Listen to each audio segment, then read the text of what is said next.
पर इसी अच्छाई को और बढ़ाना है, घटाना नहीं है, और बढ़ाना है। धर्मो रक्षति रक्षिता, तुम धर्म की रक्षा करोगे, धर्म तुम्हारी रक्षा करेगा। इसका प्रमाण मिलता है राजा हरिश्चंद्र के चरित्र से। राजा हरिश्चंद्र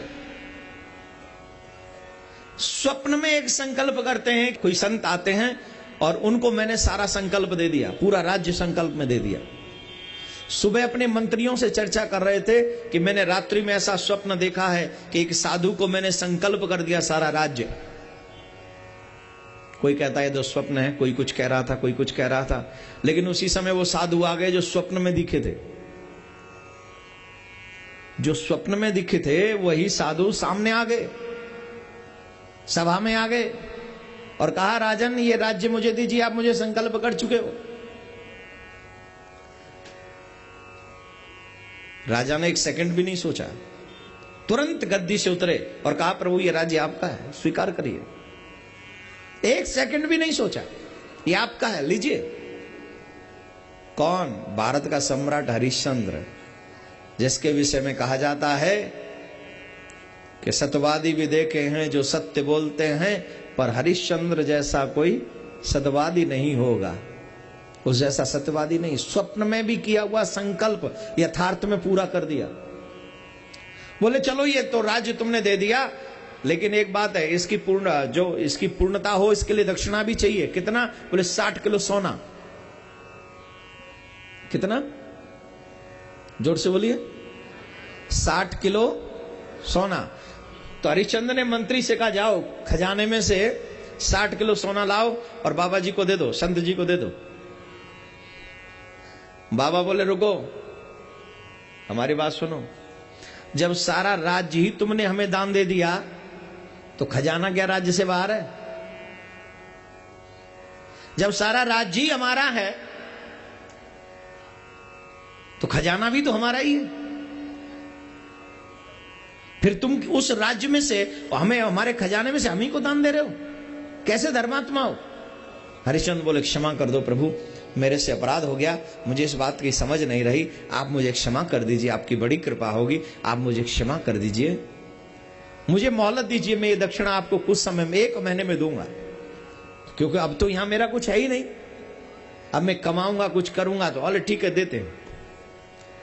और याद रखना, अगर 30 दिन में तुमने ये हमारी दक्षिणा 60 किलो सोना अगर हमको नहीं दिया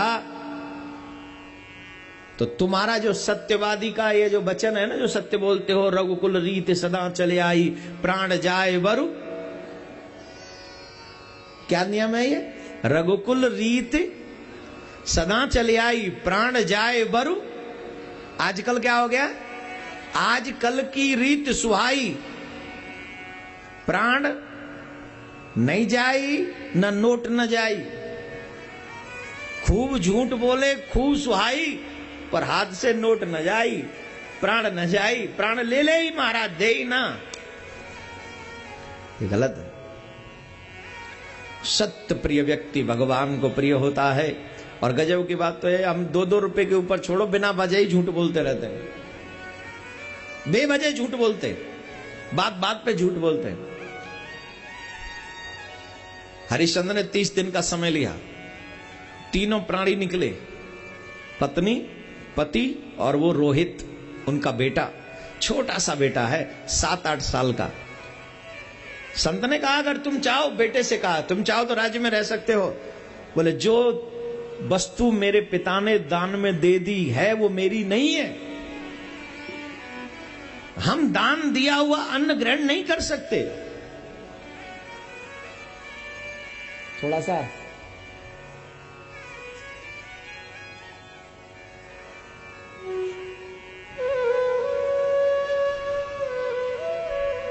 राधे राधे बोलेंगे। कई लोगों को बड़ी डिस्टर्ब होती होगी कि महाराज ये डांटते क्यों रहते, बीच बीच में बोलने भी, हमें बतियाने भी नहीं देते।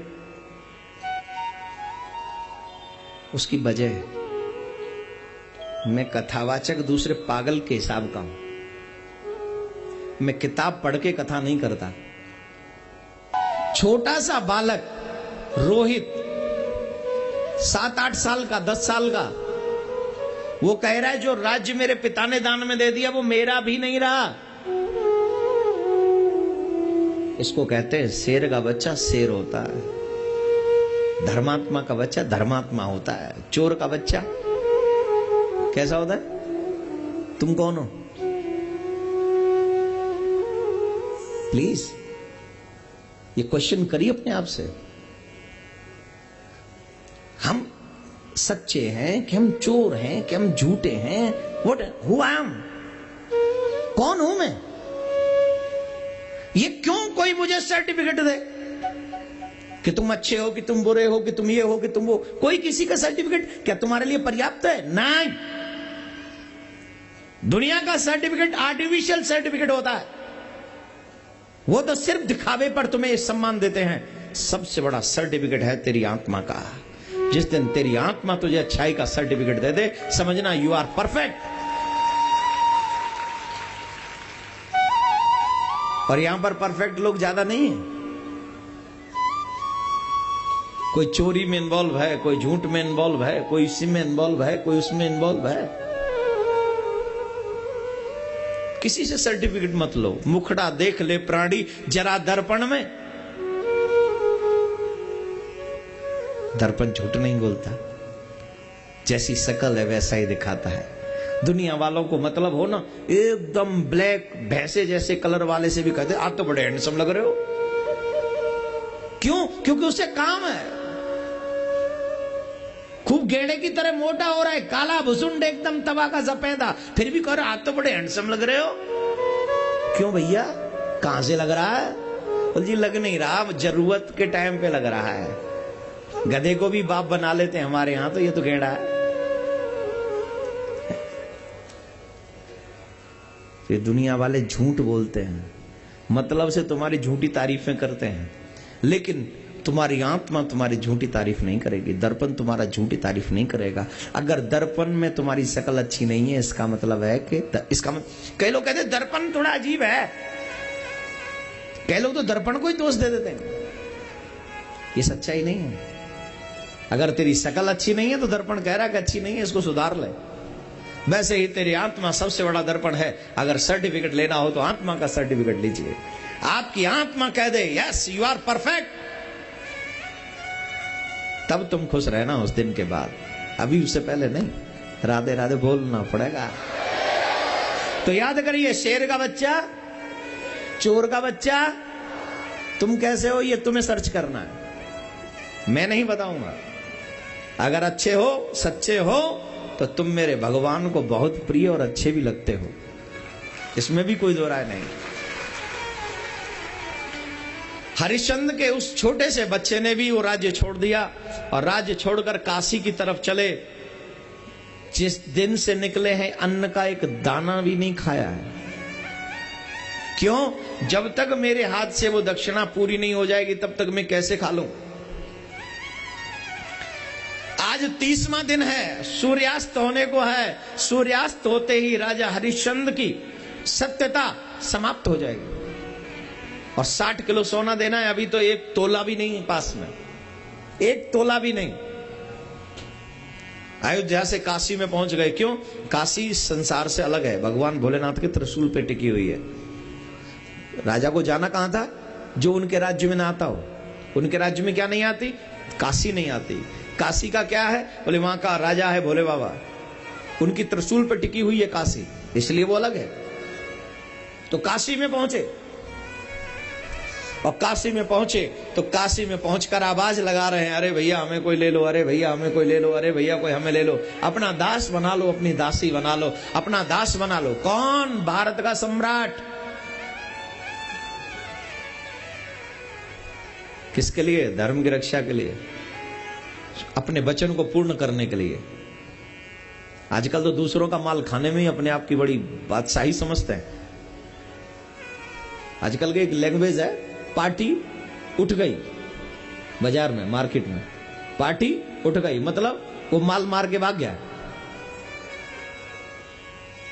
अगर आप अपने बच्चों को 2 नंबर की कमाई खिलाते हो तो कभी भी उन बच्चों से 1 नंबर की कल्पना मत करना। आपने ही उन्हें 2 नंबर का बनाया है। आपने ही उन्हें चोर बनाया है, आपने ही उन्हें चोर बनने के लिए मजबूर किया है, घूस ले लेकर, चोरी कर करके। जब तुम अपने काम के साथ ईमानदार नहीं हो तो तुम्हारे बच्चे भी तुम्हारे साथ ईमानदार नहीं होंगे। क्यों? क्योंकि ये आदत, ये फितरत तुमने पैदा की है उनके अंदर, मैंने नहीं, मेरे धर्म ने नहीं, मेरे गोविंद ने नहीं, तुमने पैदा किए। हमारे पहले बड़े बूढ़े कहा करते थे, चाहे 2 रोटी कम खा लियो पर मेहनत की खाइयो। आजकल कहते हैं चाहे शाही पनीर खाइयो पर चोरी का ही खाइयो। गिर गए, उनके विचार गिर गए। बच्चों को चोर बनाने में इंटरेस्ट लेते लोग। लोग कहते हैं धर्म क्यों जरूरी है? धर्म इसलिए जरूरी है क्योंकि वो तुम्हारे चरित्र का निर्माण करता है। वो तुम्हें चोर नहीं बनने देता, वो तुम्हें रेपिस्ट नहीं बनने देता, वो तुम्हें मर्डरिस्ट नहीं बनने देता, वो तुम्हें एक सज्जन बनाता है तुम्हारा धर्म, तुम्हें नेक बनाता है तुम्हारा धर्म। और इसीलिए तुम्हारे माँ बाप भी नहीं चाहते कि तुम धर्म में जाओ। तुम्हारे माँ बाप क्या सिखाते? कुछ बन जाओ, कुछ बन जाओ। क्या बन जाए? चोर बन जाए, डकैत बन जाए, क्या बन जाए? कुछ भी बन जाओ, पर बन जाओ। वो बनाएंगे जो भी बने सो बन जाना आप। लेकिन मेरे ठाकुर कहते हैं अच्छे इंसान बन जाओ, भगवान के भक्त बन जाओ। यही धर्म सिखाता है।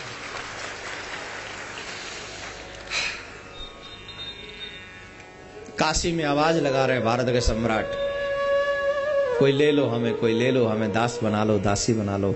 एक ब्राह्मण आते हैं और कहते हैं हमें दास की नहीं दासी की जरूरत है। अगर कहो तो हम तुम्हारी पत्नी को ले जाते हैं, अपने घर में इनसे सेवा करवाएंगे, हमारी ब्राह्मणी से काम नहीं होता है, ये काम कर लिया करेंगी।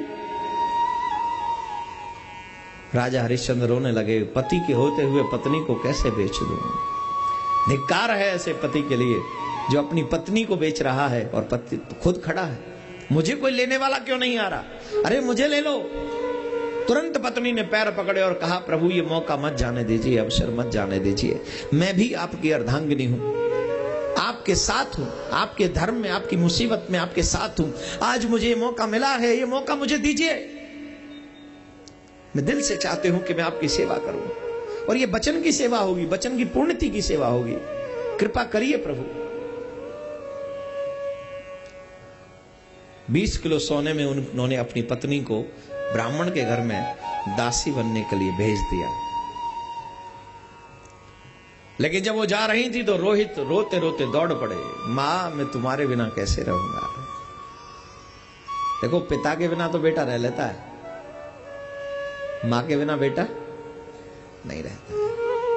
बच्चा रो पड़ा, दौड़कर लिपट गया, मां मेरा क्या, मैं कैसे रहूंगा आपके बिना, मुझे भी अपने साथ ले चलो।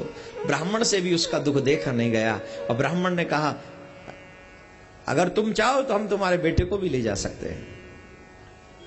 हरिश्चंद्र मना न कर सके। 20 किलो सोना उसका भी दिया ब्राह्मण ने,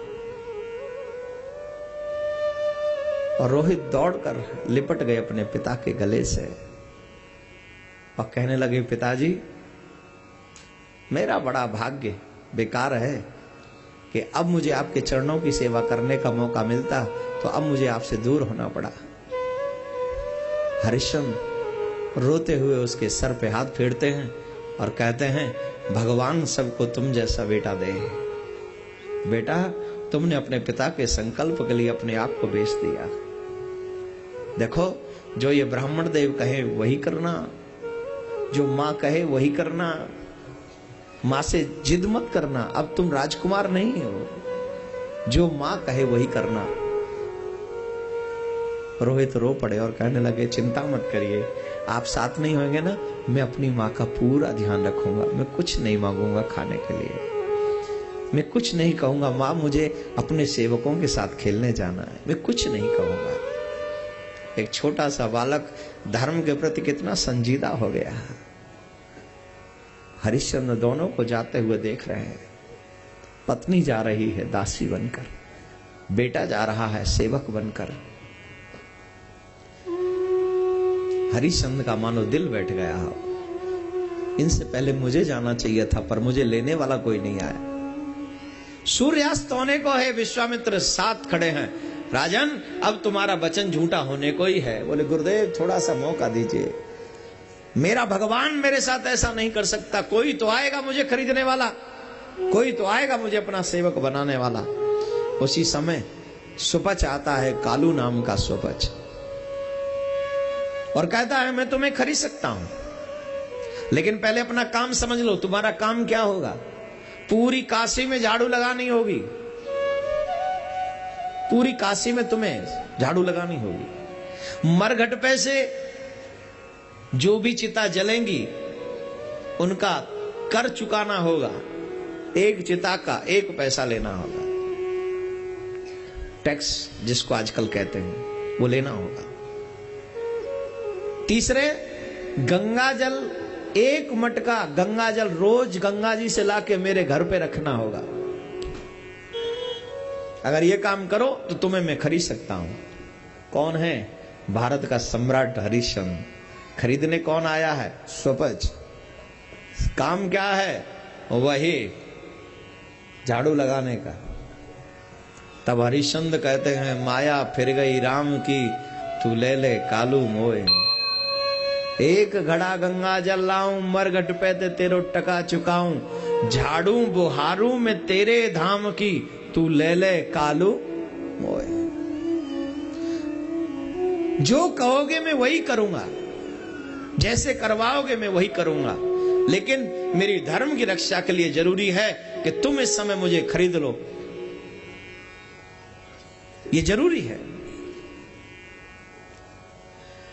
सुपच के यहां पर कालू ने अपने आप को बेच दिया।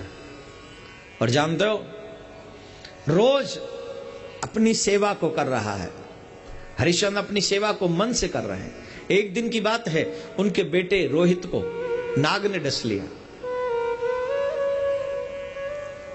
और अपने उस बेटे को लेकर अंतिम संस्कार करने के लिए हरिश्चंद्र की पत्नी तारावती उसी घाट पर पहुंची जहां चिता जलाई जाती हैं, जहां पर उनके पति कर चुकाते हैं।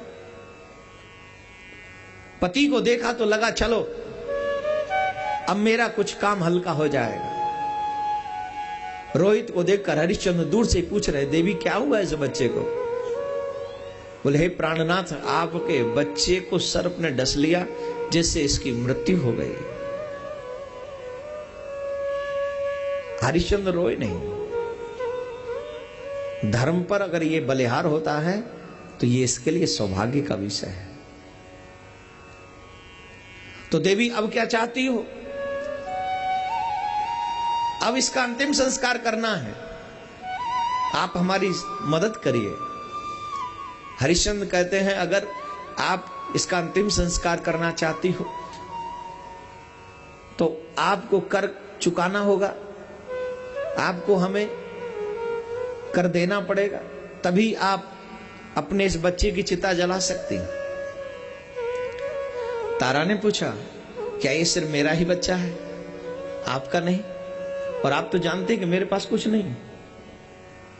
मैं जिस ब्राह्मण के घर में दासी भी हूं, उनके यहां से हम 20 किलो सोना ले चुके हैं। जीवन पर्यंत हमें उनकी सेवा करनी है। अब हमारे पास कुछ नहीं है, कुछ भी तो नहीं। आप भी तो इसके पिता हैं। अब आप इसकी चिता में अग्नि लगाइए, आप भी मेरी मदद करिए। हरिश्चंद्र कहते हैं, हे देवी, आप लोग बड़े ध्यान से सुनना, क्या धर्म रक्षा का ये शब्द है? धर्म किसे कहते हैं? मैं भी हमारे बच्चे जान जाएं, मैं भी हमारे बच्चों को ये पता चले कि धर्म की वैल्यू क्या है जीवन में। बेटा सामने पड़ा है लाश के रूप में, पत्नी के हाथ में कुछ नहीं है, लेकिन मालिक का फर्ज अदा करना है, क्योंकि धर्म यही कहता है जिसके यहाँ नौकरी कर रहे हो ईमानदारी से करो। एक चिता एक्स्ट्रा जल जाएगी तो कौन सा वो सुपच आके तुम्हें नौकरी से निकाल देगा, लेकिन धर्म अलाउ नहीं करता। वचन यही लिया गया है कि जितनी भी चिता जलेंगी उनका कर चुकाया जाएगा, फिर चाहे बेटा का ही सब क्यों ना हो, फिर चाहे बेटी की चिता क्यों ना हो। धर्म इसे कहते हैं। मंदिर में जाके घंटी बजाए इसी को मंदिर धर्म नहीं कहते। विपत्ति पड़ी भगवान की 2 माला कर ली, इसी को धर्म नहीं कहते। जब मन किया चोरी की, डकैती डाली, उल्टा सीधे काम किए, और जब मौका पड़ा फिर से 2 माला कर ली। इसको धर्म नहीं कहते। धर्म को निभाने के लिए पूरा जीवन दांव पर लगाना पड़ता है, अनेकों कुर्बानियां देनी पड़ती हैं। राजा हरिश्चंद्र सिखा रहे। राजा हरिश्चंद्र ने कहा, देवी तुम कह रही हो ये मेरा बेटा है? था, है नहीं। जब तक मैं राजा रहा तब तक हे सुकुमार, रोहित मेरा ललन था, तुम अर्धांगिनी नार। पर सेवक हुआ कालू का मैं, राज सब जाता रहा, तू ही बता इससे व तुझसे क्या मेरा नाता रहा। न ये सुत मेरा, न ये सुत मेरा, न मैं हूं पिता, न तू नार है हरिश्चंद्र की।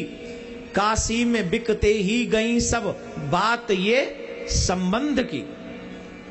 अब तो सुनो हे महाभागे, इस सब की क्रिया करने का तेरा कर्म है। कहे हरिश्चंद्र, कर का टका लेने का मेरा धर्म है।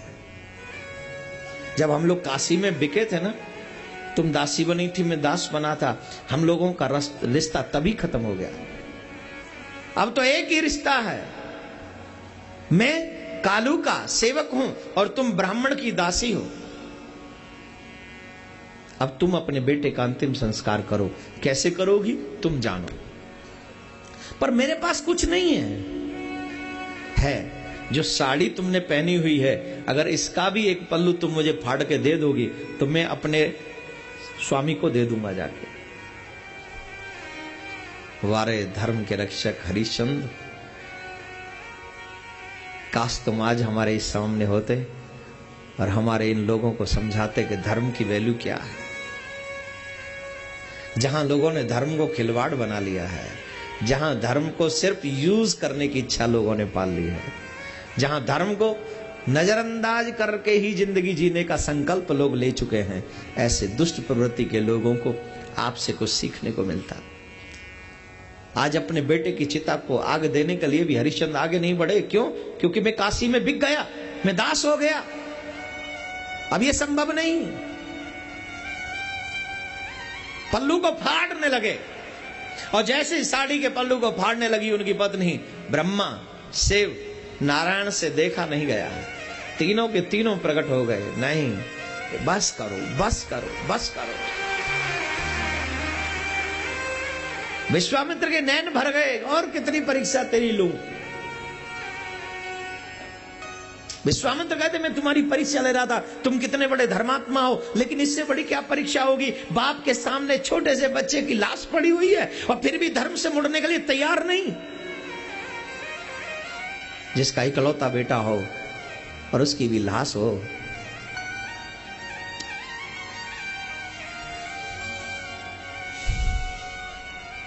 अच्छे अच्छों की सांसें रुक जाती है, अच्छे अच्छों का धर्म छूट जाता है।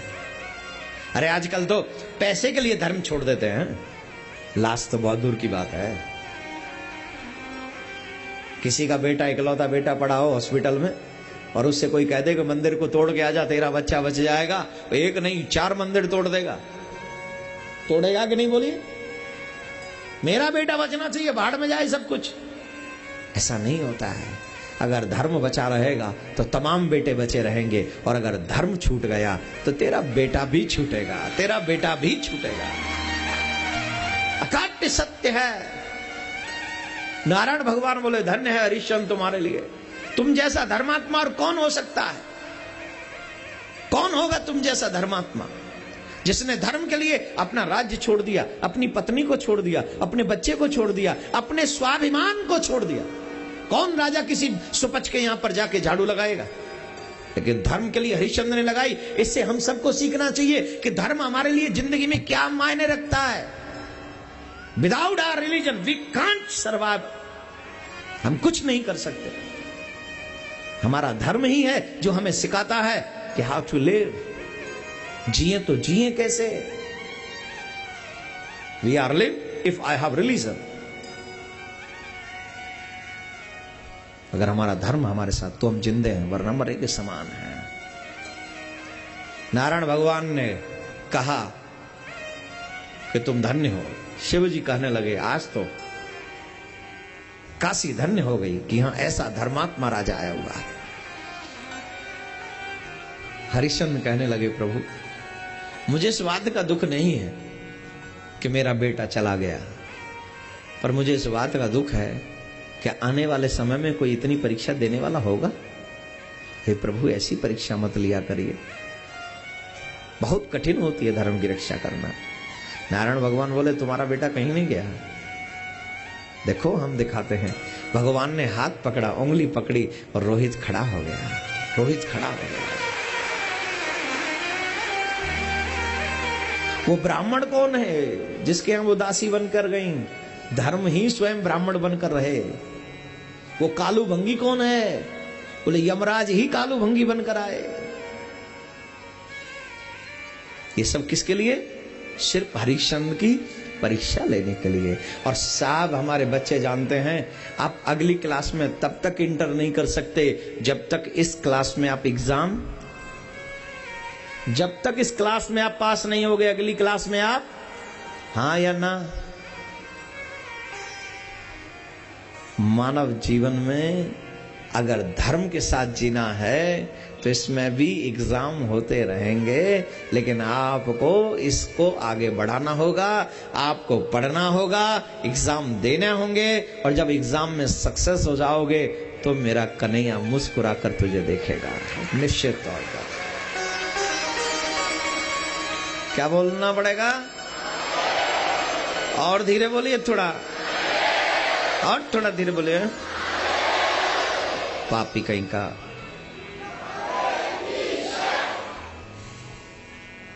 तू सबसे बड़ा पुण्यात्मा है। भगवान श्री राम का प्राकट्य, लोग कहते हैं भगवान किस लिए आए थे राम जी के? रावण को मारने? नहीं, राम रावण को मारने नहीं आए।